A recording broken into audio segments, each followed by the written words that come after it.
मेरे चाचा को चैनल सब्सक्राइब करें और इस घंटी को दबाएं, वरना आपको चाचा नहीं कहूँगा।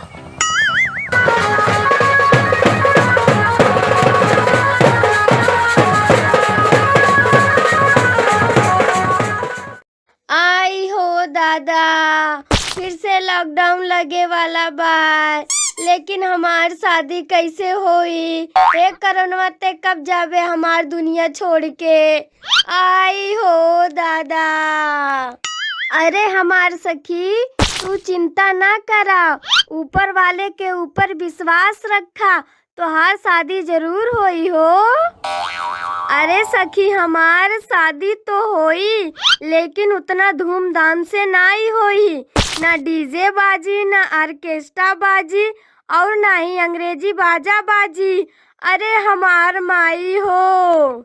अरे बिट्टी, डीजे ऑर्केस्ट्रा अंग्रेजी बाजा ना बाजी, लेकिन बाराती लोगन के मुँह से गाड़ी गरियावल जाई। तू चिंता न करा बिटिया रानी, चिंता न करा।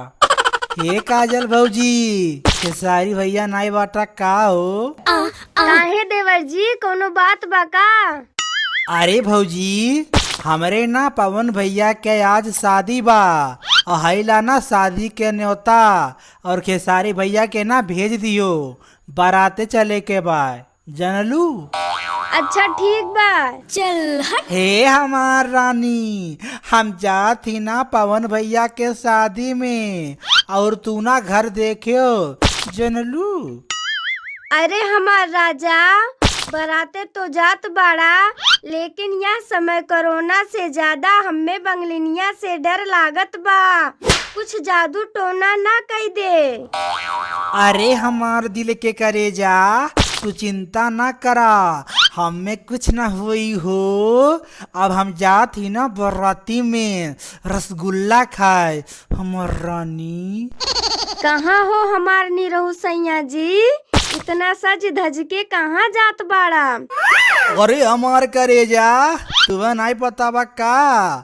अरे हम जात ही ना बाराती में, आज पवन बाबू के ना शादी हुए, जानलू हमार रानी? लेकिन तनिका कलकतिया वाली से बच के रहिया, ना तो कुछ ऊंच नीच ना कर दे। ठीक बा हो रानी, आपन ख्याल रखब। ए पूड़ी वाले भैया, ए पूड़ी वाले भैया, 15 ठू पूड़ी जातो, 2 दिन से मर्दे भूखल बाटी, लावा जल्दी दिया। अरे मर्दवा भूख लागल बा। हाई देखा सखी लोग, दुल्हा 2 दिन से भूखल बा, तनिका गारी सुनावा तो। 2 दिन से भूखल बा बाराती साला, 15 पूड़ी खाए, लाज शरम नहीं आवे, मांग मांग खाए।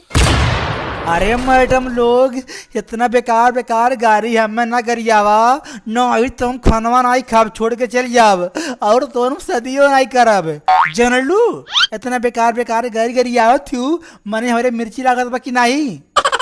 अरे बाबू, आहार ध्यान न दिया, चुप मार के खाना खा। 5 के फर्ज है गाड़ी गरियावे के, काहे तारे 5 समझत ना बार इतना बड़ा हो गईला, गरियाव 5 के गाड़ी।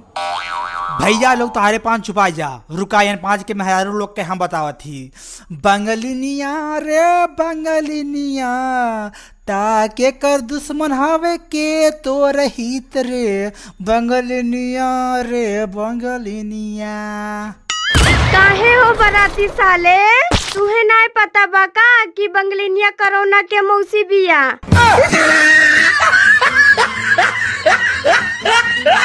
अगर यह वीडियो हमारा पसंद आया तो प्लीज़ इसको लाइक करें, शेयर करें और मेरे चैनल को सब्सक्राइब करें दोस्तों। और इस वीडियो को दोस्तों अपने दोस्तों के साथ ज़रूर शेयर करें दोस्तों, ताकि हम इस तरह का वीडियो और बनाएं दोस्तों। धन्यवाद।